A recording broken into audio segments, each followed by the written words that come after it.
after getting out, fighting that 9-month frame and regaining my footing, all I could think about doing was getting home 8-9 hours away to see my family, because I had to get there. My grandfather had a massive stroke, and my mom had to hustle up to the Mississippi Delta to bring him back to Florida. And she always been a hustler. I know I got some of my hustling from her, but you know, obviously my hustling route was different. But anyhow, when I got home, my mom had moved into a single wide trailer. And her staying in this single wide trailer, it was like a rude awakening for me. I walked into the house, and my grandfather was sitting on the side of the bed.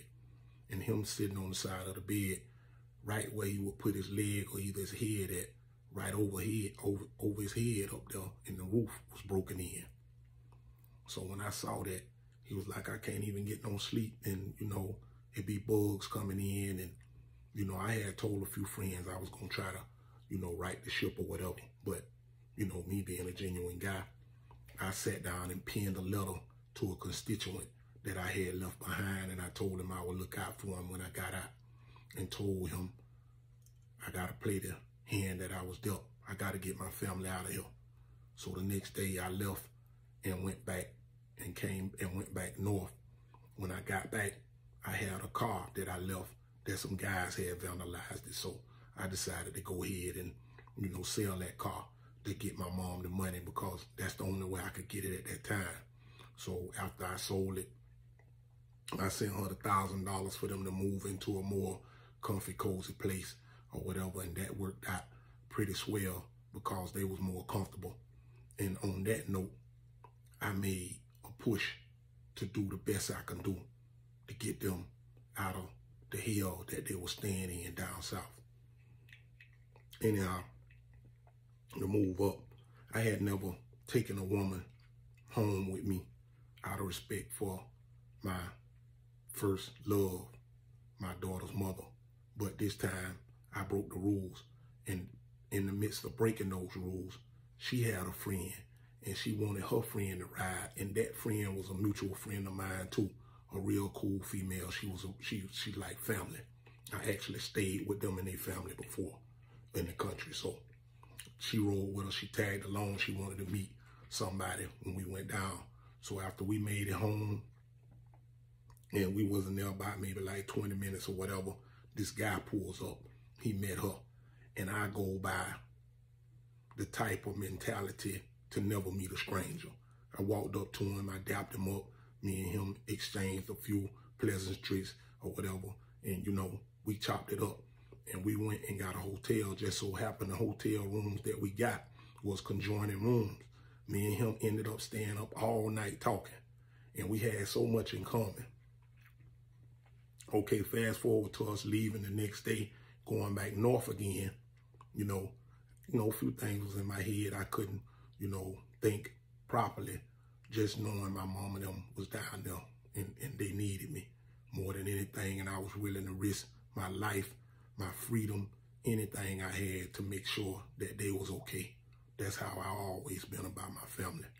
So I got up here and I was trying to move and groove a little bit, but wasn't nothing popping.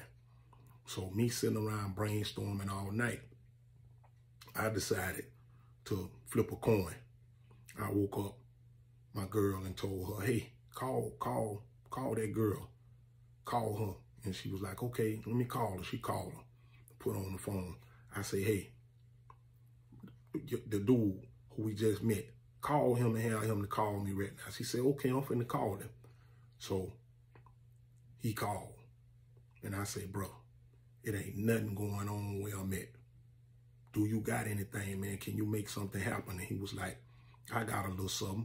I can make something happen. I say, do I need to come right back and get it? Because I'll make the 8-9 hour drive to come get it. And he was like, nah, just sit tight.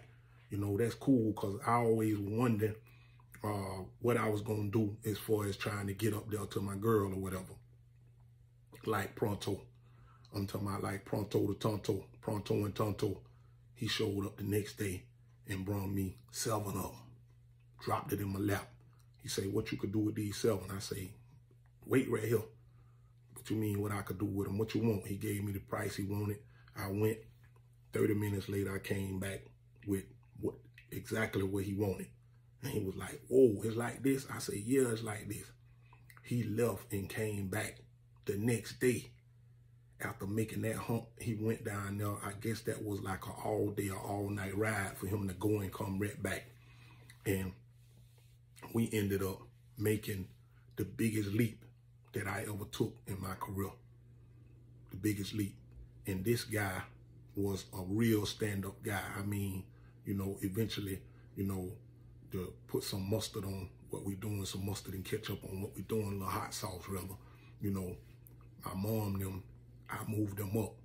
And after, if you've been watching the episodes, after the girl took that money, he gave me money to help me move my mom and them up.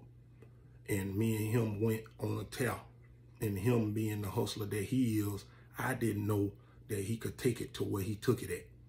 In less than 6 weeks, we had two blocks. And I was the catalyst. All he had to do was stay in the house. So all the overhead money, he let me got it all. So I was actually making more money off of it than him. So during that time, I moved my mom up. And my mom actually, when I moved them up and put them in the house, from the episode of Pretty Little Liars or whatever. I think that's the episode, but y'all go back and check that out, the early on episode. But don't trust nobody, that's it. Don't trust nobody. But my mama saw her. And the first time my mama saw her, the girl, my mama say, she the one took that money. I see it. I could see the look on her face. She the one took that money. And after that money got took and I moved my mom and them up, I didn't sleep. I hustled 7 days a week. If somebody called me and they wanted 20, 30, 40, 50, I was up. It's just like they wanted all the rest of whatever they called me for. And I didn't know the strength, and the strength was in numbers. Because after they ran me out of the country, you understand what I'm saying? All those people that I had already made a camaraderie with, they started coming to see me. So it ballooned. It was going so fast that I couldn't lay down. I couldn't get no sleep. The phone was always ringing. You understand? So the first time I came in after that $12,000 came up missing and showed my mama $100K, she almost cried because she never was the type to tell me she was okay with me doing what I was doing. She always wanted the best for me and didn't want me to do that. But this guy, that my man, that I'm always be loyal to him for life, he helped me do things that I never thought I could do. I ended up getting a Chevy, a 1973 Chevy. I think it was like my third one so far. But this one here, I made it dance. I put the bands in it to make it dance. And oh, boy, she was a beauty too. Tangerine orange. I had a tangerine interior with some triple gold D's on it. And it was a beauty. I put $100K in it easy.